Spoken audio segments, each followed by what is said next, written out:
Day 197. I am loving your discipline, your dedication, your commitment to God's word. Every day, allowing God's word to breathe over you, to sustain you, to strengthen you. And if I may say so, I believe God is proud of you. He is proud of you for seeking Him, for putting Him first, for making time to know Him and to know His word. 2 Timothy chapter 1.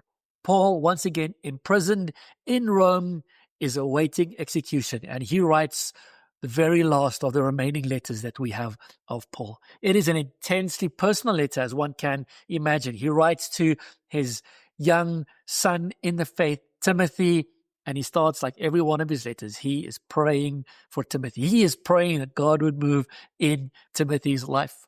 And he speaks about the importance of generational transfer of faith. He realizes Timothy has faith because Timothy's mother and Timothy's grandmother had faith. And from a young age, they taught him the scriptures. In that context, it was the Old Testament as we have it today. And Timothy was well acquainted with the word, and he knows who had received it from him. Paul encourages Timothy, stay true to that which you have been taught and be bold in teaching others. Don't be afraid. Don't be hesitant. There's a word fear used in different translations, but most translations it's fear, which speaks about cowardice. It's used to reference somebody who runs away from battle. And Paul says, Timothy, that is not the Spirit of God. We have a spirit of power and love and of a sound mind, of clarity in our thought and boldness in preaching the gospel, boldness in following, boldness in serving, and boldness in proclaiming Christ.